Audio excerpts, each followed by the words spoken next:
Voilà, merci Kakande na lobby, au monde déjà toza awa na terrain. Donc na sima na biso kuna, je crois gloire dia kese azuza ba image. Donc bomoni gloire dia kese. La qui ça bon kuna pour ba sentir ndenge podium munene vraiment et ça la ba instrument et outil na Côte d'Ivoire ba instrument outil allemand. Et yeline nzela ya Côte d'Ivoire et côté Brazzaville après côté na Kinshasa awa. Donc net que nous avons affaire à un producteur très sérieux, Amadou Djabi, au Azabongo Penan de Ronaye, donc au Bado travailler, il y a un héros dans l'ombre, vraiment, nous avons que Mama Mineneza. Donc, stade il y a un spectacle, mais il y a malo stade de Royo Capo, ben c'est moi, il y a la capacité, moi, ils ont bête en Congo, en Angola, Bazoyoka. Donc, ils ont bête en Congo, en Brazzaville, Bazoyoka. Et bien, dans Congo, dans Cameroun, deux instruments, Michael Jackson, dans le dernier concert, mettant à Koufi, Bombiango, Jay-Z, c'était $100 pour Wango. Alors, sur le lot, Amadou Djabi, avec moins au Yazanango, à Zelango Wenge.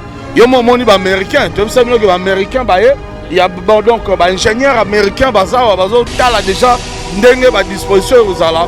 Donc jour wana oya ko zanga nga vraiment mingité zuela nga venant ba instrument oyo bandeko ba mona partout dans le monde ndenge Amadou Djabi ensemble na bandeko ya Wenge Baptiste Michel Wenge ba Jubin Piana Weranson Didier Masela Alain Makaba Blaise Boula bozo mona ndenge événement ekozala awa donc ba instrument yango tala ba remorque belé ba conteneur belé oyé na ba instrument oyo pona événement.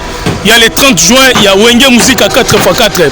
Toza awa, il faut tout soutenir l'artiste Michel Nabiso pour la culture Yamboka Nabiso. Donc, il y a un moni, Martin Engi, double vitesse à fusée. Jamais tu roses à la contre concert oyo. Il faut tous à la pour concert oyo pour la culture Yamboka Nabiso. Oyo aboy ndule oyo, c'est Kaza Rwandais M23. Donc, tout le monde soutenir Michel Nabiso de tout le monde à Abidjan, tout le monde à Gabon, à Guinée, à Nigeria, partout tout le monde à ini bomoko pour la culture Yamboka na bango. Biso pour la culture Yamboka na biso faut soutenir. Matosi ya boye vraiment atabino moko. Amadou Djabi ce qui passe yi mutomoro motema malamu te mais asungine ba Michel misusu ya ba pays misusu. Mais andimi vraiment que soutenir l'artiste Michel Nabiso ya ndenge ba disposition uzala donc jour wana oya ko zanga oya ko tikala po ata le meilleur job international Christian Ngimbi abia o tikala te tala mutacha bi banda la centre tina poto a o tikala te jour wana ba joueur à DSMP baroya ba joueur Renaissance baroya ya Vita baroya ya Mazembe ya Lupopopo bango nde ba kolo stade donc mukolo wana za mukolo moko boye muto o tikala na route même miyibi baroya po joueur la baoyiba te na miyibi lisusu wa journée mibi férié ba oyiba te bandoki ba locataire mko wana za mko mo wa kitoko mingi donc batu tuboya mutatika na palette po journée atotiki porte polele muta oyiba nete po na mibi pe ba concert ba oyiba te. Voilà, merci Pi Roger. Donc, Bate Belé, Bande Rondimate, Bande Kolobake concert au Zalate, mais yango déjà matos yangwana, podium yangwana, instrument et vraiment en tout cas, ezelo komoro déjà. Non, Martin, omoni ngana lingaro na tina, omoni ozara journaliste moko, il y a ba investigation, ozara journaliste moko olobara ba rimerte. Donc yo ya pena na source au puiser information pour l'axi batou. Pour banda mambo bandino mutaye bengote. Mais il y a le premier et le seul journaliste où il y a chantier, il y a podium nenge bandi.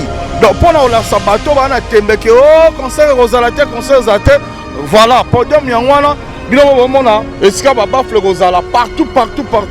Tant on a concert sozo beta mutana Cameroun azoyoka, bino bomona ba dispositif au bâti. Ba oni bo sali pour nous soutenir guerre ngo. Omona, ngala kanisa tu pasteur, ba église. Bazota panier moko mabonza ba wike non nenga za mabonza action de grâce o mabonza pasteur o mabonza ya ba chantre ya église o mabonza ya boy to kanisa ba chape panier moko mabonza FARDC batie yango te o mona to kanisa da ba député ça ba biwa longola bango ta $5 apamba na salaire na bango pona ba FARDC ba ko marcher maintenant pena batu mususu même ba mission bino bengaka ba musicien bino bengaka ba païen.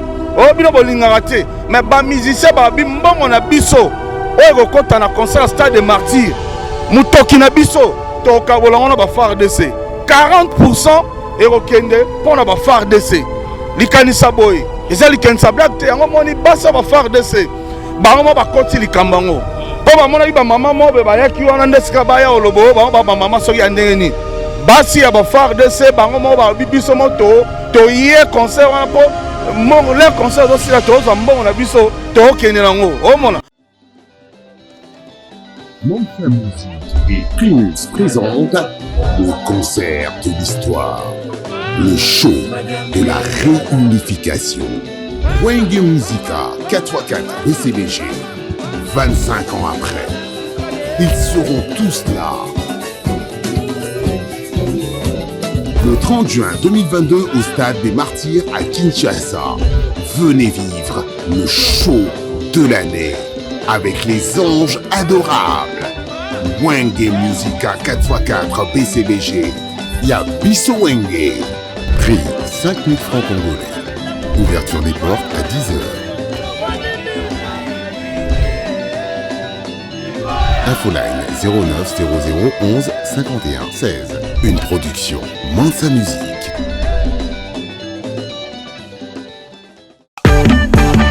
Événement Double S Prod présente MPR.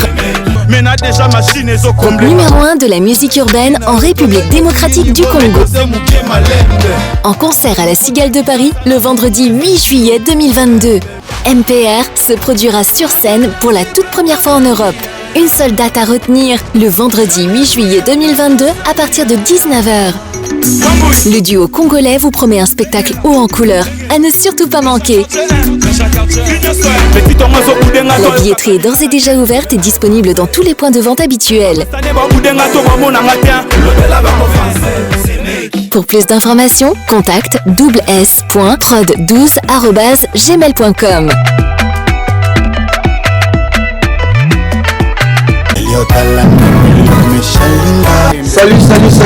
Salut la famille, vive l'été quoi. Donc Papa Goye il y a 3 dates à retenir.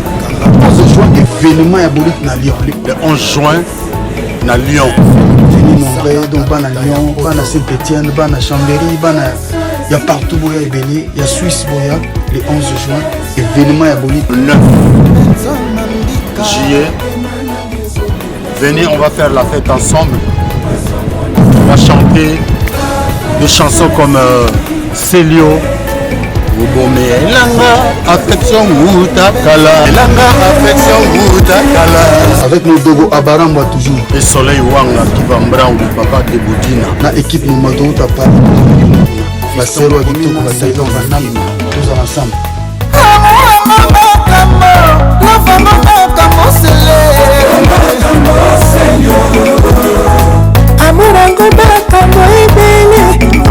On va les soutenir. Donc voilà, vraiment, on a tout intérêt à soutenir le concert. Ban ba FARDC, ba bi bango ba koti likambango pour que ba soutenir. Merci na ba équipe na biso oyo ya ba club na biso tozanango. Lokola ba Derry Club Motema Pembe, ba FC Renaissance, ba Vita Club, lokola ba Lupopo, ba Mazembe, ba nini ndenge balobi bango ne bakolo stade. Donc mukolo wana le 30 juin bango so ba roya. Voilà. Puis Roger Mouanamboka, merci. Donc na habité pour est-ce que qui mutema ma BP ça et pas na mission na biso mususu o balingi concert beta mato bendenge. Bazali. Ah bazago, baza. Pour ceux qui bazate, bon se manifester le rôle Félix Baza. Joueur pour au moins joueur sur la Tchebi Abinaka. Donc c'est que ba musicien quelque part tout na bango. Merci pour moi le joueur de DCMP à Stade des Martyrs. Bonjour. Un mot pour un concert il y a les 30 juin à Stade des Martyrs. Pour ça n'aboué. Ouais, concert on est en train de biso tout aux ala. Talaga waniza winge. Biso bana winge donc qui talk. Na plaisir. Bonjour, bonjour à DCMP bango. Donc pour se présenter après. Bonjour. Rachidi Musinga. Surtout toi na sima wingeti yo ebi pe biso ta yo ebi ba leader na biso ne bango na baza na bani chouette DCMP bango yo DCMP déjà de Ring Club Motema Pembe. Bonjour. Ouais, bonjour. Donc concert les 30 jours dans Souka donc biso tout aux ala na qui top. Bonjour. Biso te bonjour. Concert les 30 juin. Ah, concert, vraiment, concert.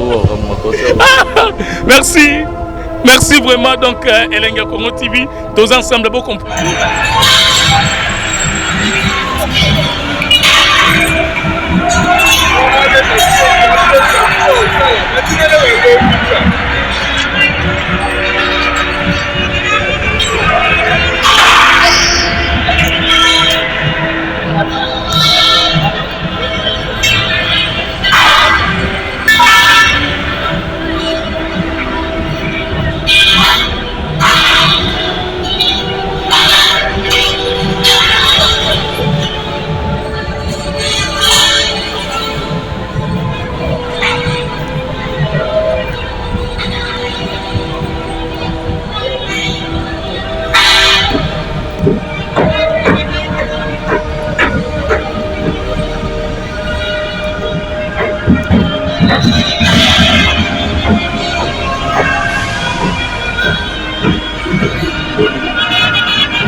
Changement de fréquence, changement d'adresse chez Djonga. Bolela kitro, oh esika ya bino moko ezali te boyeba ke Djonga azuli bino solution. Azu esika ya ye moko akofandisa idéologie, esika oyo bakongole tout bakobanda koya kokutana na ndenge ya defuate. Chez Djonga de, chez Djonga de awa bokokuta biloko nyonso bolingaka ya kotumba. Lokola ntaba ya kitoko pe elengi, soso ya kotumba, ngulu ya kotumba, poaso ya kotumba. Esengeli koyeba ke chez Djonga de bafongolaka kobanda mokolo ya mardi ti dimanche. Awa nde sika ambiance ezali kolala, adresse eza kaka se moko. Chez Djonga de weekend boza deja ya kosepela po awa ambiance elalaka awa na ndenge ya defuate. Chaque vendredi bobanda kozwa Suzuki Luzubu 4x4 yende muta kosepelisa bino na ndenge ya kosaka te oza kulia, oza komela, oza kopina. Pe chaque samedi ekobanda kozala nde CNN Alligator na ba artiste mosusu bakobanda kosepelisa bino na makinu ya defuate na bakunga ya kosakana te. Et puis chaque dimanche sombele suka ya bisanga nde bokozwa les grands chanteurs Emile alias de Mingongo yende muta konde ko palola awa boko sentir betou e ba ou différence yena. Tala mone namira ya nani chez Djonga de. Alolo. Oui frère, Babi Djonga. La Congolia. Futur. Hein? Nous t'aurons la 50 boîtes. La Katakin, c'est Djonga. Soki olingo sala ba réservation obengi na ba numéro oyo pe bako servir yo joli kitoko. Chez Djonga de yango nde moboko ya ambiance na kati ya Paris. C'est naturel soit.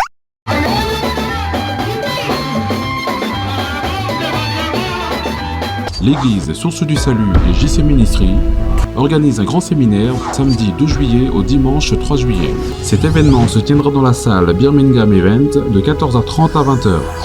Comme thème, Accélération divine, ma nouvelle saison. Cet événement sera conduit par l'éminent serviteur de Dieu, le pasteur Jean Bosco, le jumeau de Bruxelles, l'apôtre Jean-Clément Diambilay de la RDC, et l'éminent serviteur de Dieu et conférencier, le révérend Raoul Wafo de la Côte d'Ivoire.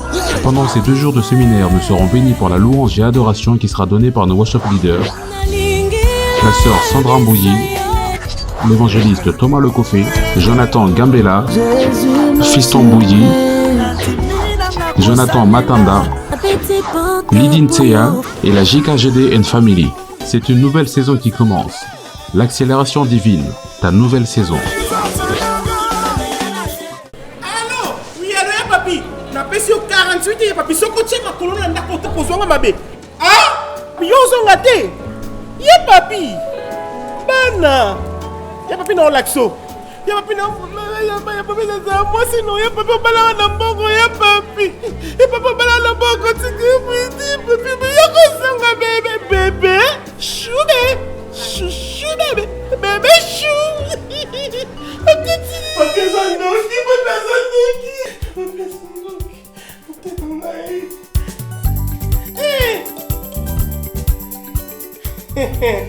Champagne Dédé Samba. Papi!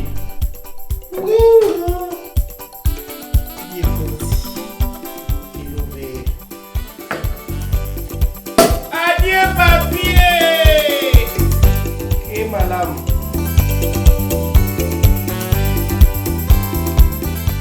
Champagne Dédé Samba. Papi accueilli, mais champagne toujours la pointe. Adieu papi. Et luxueuse de Paris. L'abus d'alcool est dangereux pour la santé, à consommer avec modération. Paris, Belgique, Brazzaville et Kinshasa. DS Champagne vous accompagne lors de vos événements avec un service d'hôtes et d'hôtesses pour une dégustation de nos crus d'exception, finesse et d'élégance.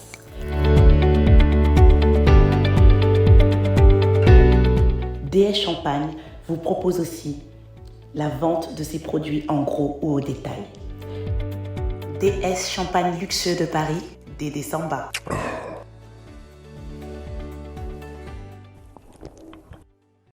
Bonjour mesdames et messieurs, bonjour encore à tous les Congolais de partout. Onyo Sobota Labiso na Elenga Congo TV, chaîne Moko Nakati, il y a République démocratique du Congo, RTNC, il y a YouTube. Donc merci vraiment na babone nyonso oyo bozo tika bisote, bozo benga biso ba conseil ezo sala bien, mbalamo na moni mokonza lost azara moko Ladi Fumu, motema ya mama Arlette Fumu na pesio bambote place aux Ali. Merci peu na Fabio Lamadi la grande Mwasi Kitoko Mwasi Mbinga na kati ya Belgique. Merci peu na Movie Lazis Lukelo motema ya mama Blandine Muzinga Lukelo bambote na yo. Merci na Chris Genda Bon chic, Chris Genda Bon chic, Balobi Jeanne Moro bien, Jota Moro bien à Sola Kitoko. En tout cas, na Pesio Bambote grand prêtre Chris Genda, place aux Ali Bon chic. Merci peu na Junior Langue parent américain Oazota Labiso. Merci na Dimitri Manga, porte de la Chapelle, Paris-Bruxelles, solution chez Dimitri Manga. Alors Toza Awa na stade de Martyr, Balobi événement. Rendez-vous à Moko le 30 juin Awa na stade du Martyr. Donc j'ai dit le 30 juin, Torozala déjà Awa 10h pour Nako Yoka Bandoule, ya clan Wenge, musique à 4x4 tout terrain. Ndetoza Awa lundi le 27. Donc lelo lundi le 27 Toza na stade ndenge bazo bongisa déjà podium, bazo bongisa instrument. Pour un concert au Ezali, j'ai dit en moni Martin Engi double vitesse à fusée Elenga Congo TV toza déjà awa na stade de Martyr pour nako la kisandenge misala Ezali ko salama ya ben instrument ya podium pour mercredi mutokota na stade Azate yango tozo profiter lundi le loto kota lobby mardi to kota mercredi mutokota Azate pour concert eza jeudi toza ensemble na équipe Mobimba ya Massa Musique production ya Amadou Djabi toza pe na Piroger Aza pembe na ngai bomoni place ba coach ba fandara. Piroger moi na mboka. Bonjour. Ouais, bonjour Martin Engue. Donc bonjour na ba fidèle internaute surtout. Oh boza branché en ce net moment na bi ke ba dia Théo Zamrota. Mutoliara dollar et là la tazota la biso, ba PDG Malou Mavoka, bazota la biso, Hakim Saloum le Neymar congolais, azota la biso, ya Gauthier Mascotte, azota la Serge Makila, Dragon de la Monnaie, azota la biso na minute donc Podoka Kalunga, oh déjà non souhaité joyeux anniversaire Podoka Kalunga, azota la biso donc toza déjà na show. Donc nous avons na botola na chaleur il y a le 30 juin, le lot toza lundi le 27 juin. Donc dans 2 jours seulement. Donc 48 heures séparés biso na événement on a alors le rôle Martin Engue a vitesse à fusée dans na habité so yo za nini biso to na mamba podium mais na kamo yo du solo bimi kaka hein baso monter podium e bandira bo yo ye na ngwa bisaka yo Ah, Martin. Karisha Sadik, la finlandaise, maman sociale, la reine Hôtel Abisso, merci P. Na Mouvier, Debra, chef coutumier, na Kati, ya France, merci. Na Patrick Mbida, toujours, Aza déjà na Kinshasa, Kalate to Kutana. Merci na Binonia Sobo, Landa, Bisso, Elenga Congo TV. Alors, tout élément, gloire de Kesse. Caméraman Yelenga Congo TV a travaillé trop na mamba wengyo bande bandaki pour tous peu ba image ndenge na simana biso meko bendango te vraiment pour misale salama po ezana au chantier pour surprise eza ebele donc tokoki jamais kozwa ba image oyo mais lokola yebika na za mutabatu yango moni tokoti poto la sabino donc Piroger mona mboka to kende pena na terrain poto la vraiment bande konyo so bazolanda biso partout dans le monde donc Junior Langue le jeune patron para-américain azota la biso tous les 14 ba image. Voilà, merci kaka ndé na lobby bon monde déjà toza awa na terrain donc na simana biso kuna je crois gloire de Kesse azoza ba image donc bon moni gloire de Kesse la qui ça bon kuna pour ba sentir ndenge podium amunene vraiment et ça la ba instrument et outil na Côte d'Ivoire hein ba instrument ba instrument outil allemand ah et yeli nzela ya Côte d'Ivoire et kota Brazzaville après côté na Kinshasa ah donc net website que nous avons affaire à un producteur très sérieux Amadou Djabi au Azabongo Penande Ronaye donc au bado travailler na yazane héros dans l'ombre vraiment na yebso que mama mineneza donc stade ya malongo ba spectacle mais ya malo stade Royo Capo ben c'est moi ba yena ngwana eza na capacité mo zo beta na Congo awa na Angola bazoyoka donc zo beta na Congo na Brazzaville bazoyoka et beta na Congo na Cameroun bayoka deux instruments oyo Michael Jackson donc alinga beta dernier concert na metanga kufi ba bombi ngo Jay-Z ngaka ya amegano ba FCT azanga $100 pose wango alors sur le oyo Amadou Djabi aye avec ba moins oyo azanango azuelango wenge yo moni ba américain tu sais bien que ba américain ba il y a donc ba ingénieur américain baza bazo tala déjà ndenge ba disposition uzala donc jour wana oya go zanga oya go tikala ata le meilleur job international Christian Ngimbi abia otikala te tala mutacha bibanda la centre tina poto otikala te jour wana ba joueur à DSMP baroya ba joueur Renaissance baroya ya Vita baroya ya Mazembe ya Lupopopo bangonde bakolo stade donc mukolo wana eza mukolo mongo boye muto otikala na route même miyibi baroya po joueur ba oyiba te na miyibi lisusu wa joueur na miyibi férié ba oyiba te bandoki ba lokate mukolo wana eza mukolo mongo kitoko mingi donc batu tuboya muto tika na palette po joueur na atotiki porte polele muto oyiba nete po na miyibi pe ba concert ba oyiba te. Voilà, merci Piroger donc batu belé ba ne kondimate ba ne koloba ke concert rozalate mais yango déjà matosi yango wana podium yango wana ben instrument et vraiment en tout cas ezelo romoro déjà non Martin ngomoni ngana linga ko na tina omoni ozara journaliste moko ya ba investigation ozara journaliste mo olobara ba rimerte donc yo ya pena na source au puiser information pour l'axi bateau pour banda mambo bandino mutaye bango te mais yo ozara le premier et le seul journaliste oye ko zo penda chantier ya podium nenge bandi donc pour na la sabato bana tembeke oh concert rozalate concert zate voilà podium yangwana bino bomona esika ba bafle rozala partout tant ba concert sozo beta mutana Cameroun azoyoka bino bomona ba dispositif fo baté ba bafle rozala wana ba instrument outil na allemand donc na biso keza danger. Alors lelo tomoni ba basi ya ba militaire na biso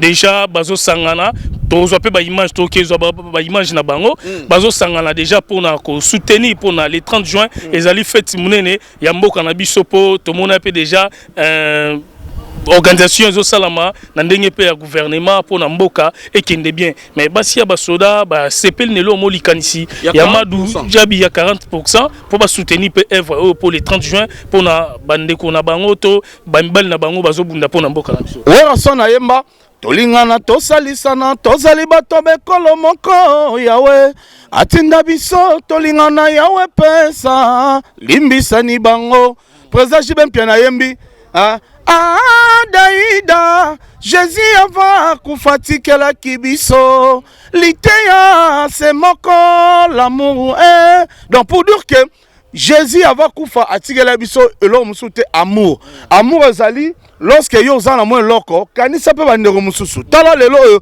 ezana batu mususu so ba biso kaka papa.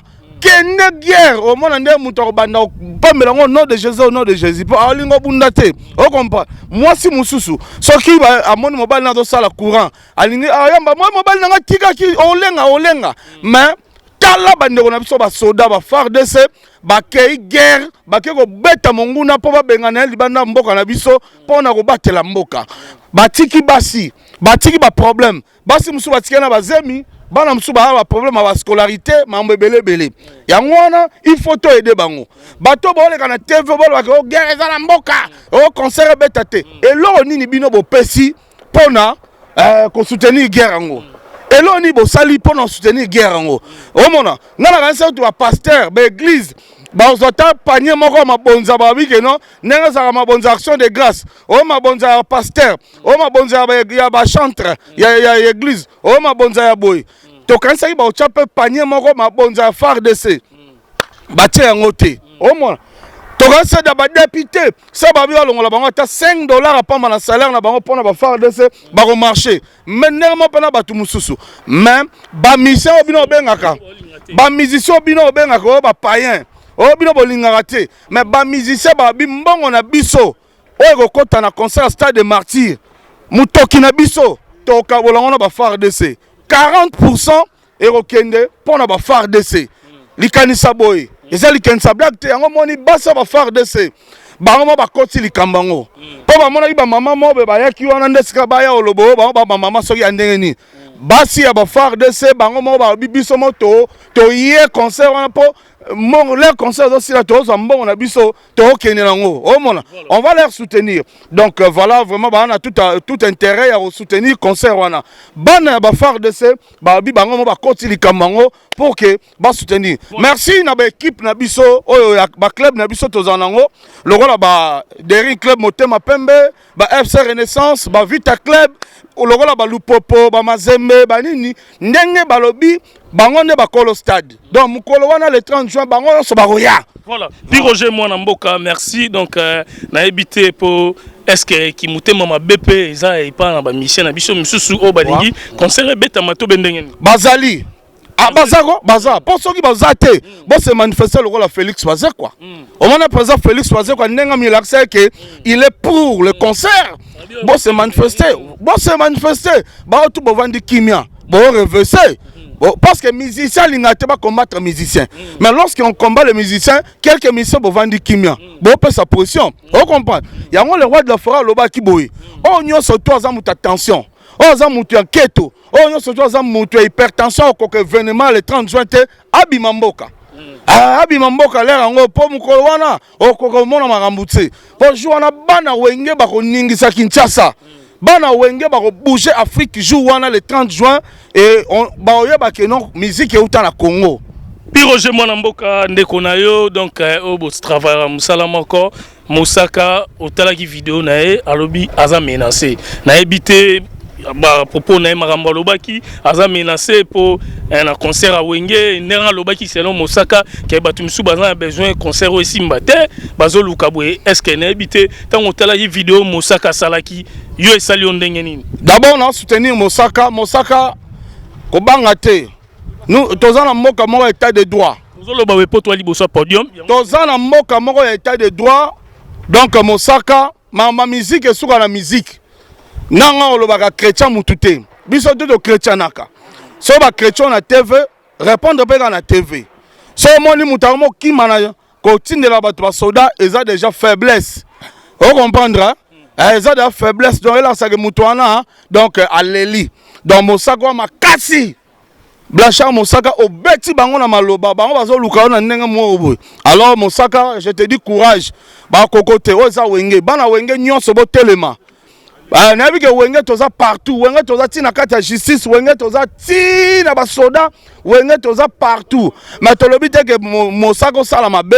po wenge toza partout donc so oza na raison na yo o tika kana oza na raison o comprendre po Mosaka fingi pe mutute mosaka oyibi pe loka mutu te mosaka pe donc nayebi ke osali no pe mabe mote ezaka makambo miziki makambo miziki esukaka na miziki na miziki mutu atanga azalaka te kelasi ya miziki ezalaka te koya logique miziki ya église te musique eza administration te oke boya na le sérieux mobe te musique ezo chrétien nga pe na chrétien po to mona batu musu bavanda ba no chrétien wera son na grand formateur te est-ce que wera son na kangsa mutu ba porte parole musu pe na mona ba finga papa chéri jiben piana est-ce que jiba zangi makasa o kangsa batu o comprendre pour ani so ika ba o lobeli mutu babe mutu azong selio o komo kima o kangsa batu pour ani nango bosanga ba grima tonde nini bo finga to wera son trop wera son a répondu binote est-ce que kangsa nan o comprendre wera son ba tanga ti ba finga na madame na yo azane kutu innocente na mama musique o comprendre mais wera son a kangsa mutu ta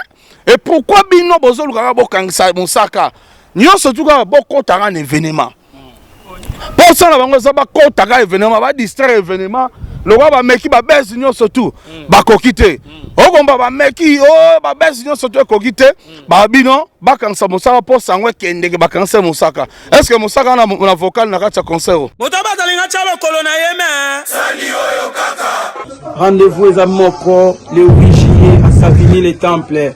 Ouais, j'appelle toutes les belles filles, tous les beaux garçons, venez écouter la musique de Monsieur P, Kendrangetan, Nostradamus, Tag. Malgré les 8 juillet, Babi, pour moi, on est là avec Bina Filé. Banzem, il y a un problème. Motonio, ça a un problème na bolingo. Tel rendez-vous le 8 juillet, toujours 15h des sources, Savigny les Temples. Un concert live avec Messi Ig, Bina Filé. Nous avons un problème, pas compliqué. Mosuso komona ye mokiboye, okanisia za inapt, nzoka champion na bolingo. Concert live, et ma voix, maman mongo tout ça, ba vrai chéri, ba beau garçon. Moi le les maths, le système a été quand net aux abris. Kitoko ba regarde douleur va la ayanga. Artiste décor et bon mais ici une crème qui traite les différents problèmes de la peau, entre autres les eczémas qu'on appelle communément en lingala maladie MPC, le mapalata, tout ce qui est problème de la peau, le psoriasis. Nous avons Diaméwine qui traite le diabète. Nous avons Allium qui traite l'hypertension.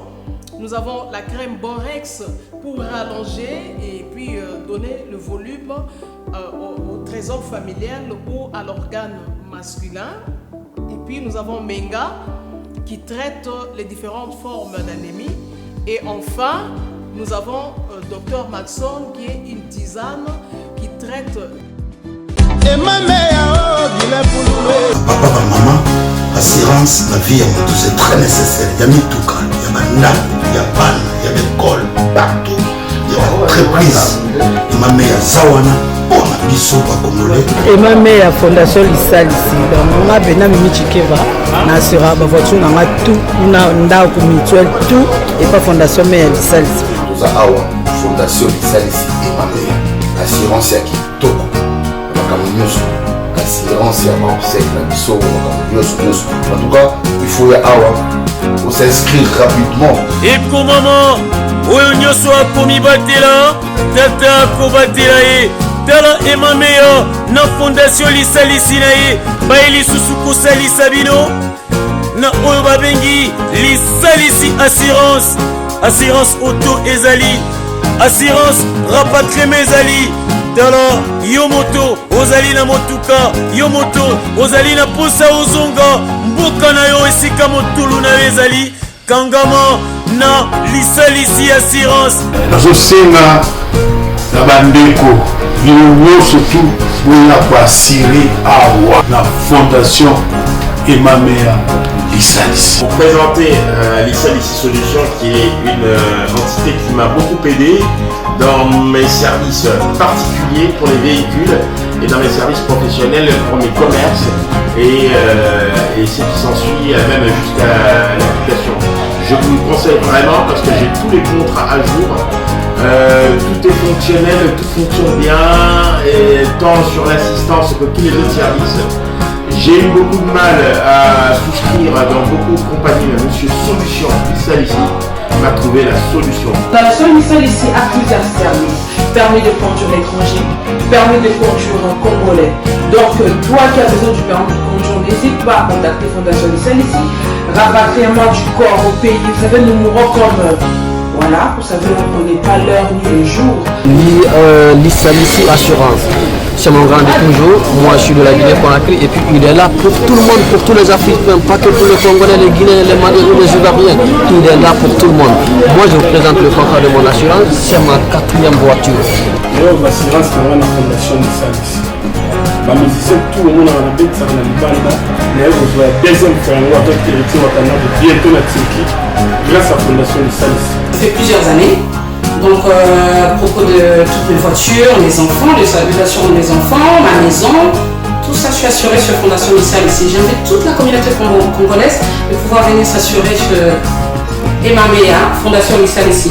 Assurance en dame, assurance en voiture, assurance en restaurant, bien restaurant en moto, ils vont dans la plus de 4 magasins. Moto à Sériamo et dans la Fondation Lissal ici. À Sériamo, tous les contrats, il y a une année, il y a près de 5 à 5 ans. Donc, la Fondation Lissal ici, n'a pas la voiture, n'a pas la Fondation Lissal ici. Donc, les capitales pépélés. Et ma meilleure, Lissal ici. Kaleni na wenge. Oh, bino organisé bokangisi nde etengamisa concert. Rien? On comprend. Tu as personne mbote na les grands défenseurs ikoyo DSMP quoi. Donc yewana donc la pesi mbote na ba jogo nyo surtout DSMP. Ah yewana basana alpha. Alpha yewana donc obiso to benga ngombe. Dans le colo nzoko donc sera symbiose. On peut comprendre que ça on a des joueurs basant le terrain, des joueurs il y a des club moté mapembe, il y a des simples. Ah toi on a parlé na bango do to sengi bango nzela. Porage bango. Oh Rachidi l'international. Azali donc oza ba leki nanga parler quoi. Attends na mona bonon c'est pas trop. Na mona ba Rachidi, na mona ba Alpha Ngombe azawana, Ikoyo azawana, Christian Ngimbi l'homme de Babi donc ça se passe comme ça quoi donc hein Christian Sundi azawana donc ba mbote belé hein Catalogue indo sazana donc ah bon tout n'a pas bango baza ba joueur bon au moins joueur sur la tchebi abinaka donc c'est que ba peu ba musicien quelque part tout n'a bango. Merci bon monde ba joueur à DSMP à Stade de Marty. Bonjour un mot pour un concert il y a les 30 juin à Stade de Marty au pousse na boy. Ouais concert ne zana to biso tout ozala talaga waniza wenge biso bana wenge dake Kitok, un plaisir. Bonjour, bonjour à DSMP Bangoyo. Donc, pour se présenter après. Bonjour, Rachidi Musinga. Surtout toi, na sima wengeti. Yo ebi pe, biso ta yo ebi. Ba leader na biso ne bango na baza na bani. Chouette. DSMP Bangoyo, DSMP déjà de Rune Clémoté Mapembe. Bonjour. Ouais, bonjour. Donc, concert les 30 jours dans Souka donc. Biso tout ozala na Kitok. Bonjour. Bonjour. Concert il y a les 30 juin. Ah, concert, vraiment concert. Merci. Merci vraiment donc Elenga Congo TV. Tous ensemble pour comprendre l'ambiance ensemble là bas joueurs. Il y a de Rune Clem Moté Mapembende, bazo Moté podium awa instrument déjà, bazo chez la biso donc lelo eza lundi le 27 juin. Tout ça on a 2 jours. Concert eza jeudi le 30 donc événement au Rosala sous un événement donc autorité na biso ya mboka pe ba Rosala a pour na fêter fête indépendance donc merci vraiment na Jimmy Chimanga porte de la chapelle donc Paris-Bruxelles. Merci Nabino Sobolanda Biso. Merci na Chris Genda. Bon chic. Mobali Mbinga, Chris Genda. Bon chic na Peso Bambote. Rendez-vous à Chris Genda na Stade de Marty. Salaba Polo et que ça la moi bien pour nous soutenir papa chéri Jubin Pianawe Ranson. Merci vraiment Nabino Nyonso donc Elenga Congo TV. Martin Engi double vitesse à fusée. Mesdames et messieurs, Elenga Congo TV, Martin Engi, double vitesse à fusée, na cadre kaka yaba recherche na Stade de Martyr. Donc, babonné nous sur Elenga Congo TV, na pesibino bambote place bozali, na ndenge bozo soutenir biso, na ba conseil na musala, o tozali kosala surtout pour esepelisa la finlandaise Karisha Sadik, maman sociale, la reine na pesio bambote depuis Finlande. Merci pe na Chris Genda, bon chic, motomoro malamu, motomoro bien, Chris Genda bon chic, bambote no eloba papa chéri. Merci pe na mokonza loste, la difumu. Motema ya mama Arlette Fumu la pesio bambote. Merci na Fabiola Madidi la grande oyo azolanda biso na kati awa tozan stade de Martyrs. Merci na Djumiti Manga porte de la Chapelle parobi Paris Bruxelles solution chez Djumiti Manga. Merci pe na Junior Lange le jeune patron para-américain. Alors né Amadou Djabi alobaki pour un concert événement Oyo eza jeudi le 30 juin à stade de Martyrs. Bomoni déjà ndé bazo monter podium bomoni instrument et outil bamboka bapaya et vraiment à pour na rosepelisa bato balola musique loembo ba fanatique ya wenge musica 4x4 tout terrain. Donc toza awa na stade de Martyrs. Donc totikara la journée moko pour un concert na biso ebeta le 30 juin.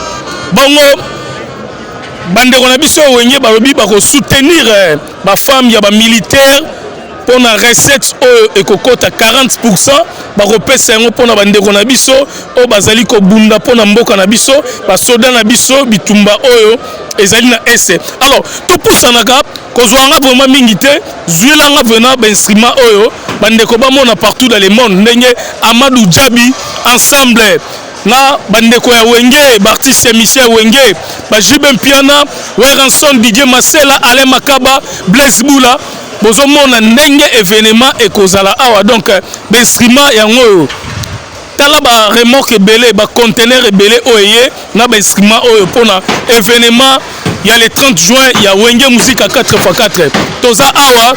Il faut tout soutenir Bartiste Michel Nabiso pour la culture ya mboka Nabiso. Donc yango moni Martin Engi double vitesse à fusée. Jamais tout rose à la contre concert oyo.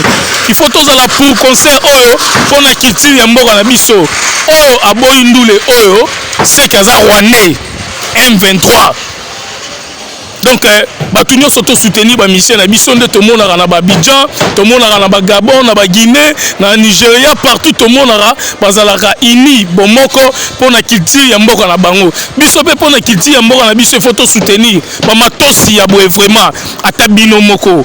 Amadou Djabi soki pas ayi muto moko motema malamu te mais asungine ba mission misusu ya ba pays misusu mais andimi vraiment que soutenir Bartiste Michel na biso ya République démocratique du Congo. La difumu mokonza lose maman Arlette batele la biso la difumu bien. Merci pe na mo vieux Lazis motema ya mama Blandine Muzinga Lukelo na pesibilo bambote tobosa na raté Debra mon vieux Debra chef coutumier toujours na kati ya France bambote no pe place aux alliés. Merci na Patrick Mbida toujours pembeni ya mon vieux Debra bambote na yo. Alors bomoni ba ingénieur ivoirien bazali awa ba gabonien bazali awa pona robongisa toujours milulu oyo. Donc événement oyo ekozala le 30 juin à stade de Martyrs. Autorité ba konzebele ba kozala awa yango moni Martin Engi double vitesse à fusée tu es to contrôler ndenge nini boulot ezali kotambola bato belé baloba concert ekozala te concert yango ezali ba instrument yango eye ndule ezali. Donc bolanda biloba loba te mais to soutenir Bartiste na biso. Donc Martin Engi double vitesse à fusée. Merci na Enoch Mala Mutomba na PCOP bambote place aux alliés. Merci na Jean-Sia Saduki la chinoise balobi to soutenir ba mission na biso pour na kitira mboka na biso. Bomoni to la sino ba image ba instrument ba matériel né déjà eza pour na robongisa pour na événement oyo et kozala souka na événement nano salama te toza pe na besoin Bartiste Misupe basala événement oyo et souka na wenge te mais bo soutenir Bartiste biso nyonso nde toza na ozala mbanga danzela di fumu mbanga danzela di fumu Maman Arlette tozala mbanga pour na ba mission na biso. Donc esengo na biso ezaki po 40% bazo soutenir ba soda na biso bazo bunda pour l'école na biso. Donc FARDC basoda na biso bitumba bilombe oyo bazobunda mpo na mboka na biso omoni bato basomba babillet ya 5000 ya $100 omoni teke mwango wana ka ezosoutenir basoda na biso na bafemme na bango donc eza likanisi moko ya bien ya wenge même biso mpe soki babimisaki idée ya kosoutenir basoda te na 40% même nga Martin Engi na nga na balukela bango soki kaka basoutenaki basoda na biso to 40% bapesa te nanga moka micro elingo balukela bango mais na soutenir bango na idée wana esalinga vraiment bien bomoni nde beinstrime zoya merci Elenge Congo TV babi tokutana awa jeudi le 30 juin à 10h micro autorisé micro pour la mutu nyonso lobano ndenge lingi lata pembe tokutana awa baola bana besoin loba bokomelanga dans la WhatsApp tokutana a jeudi na tongo po topesela pour l'événement merci Elenge Congo TV merci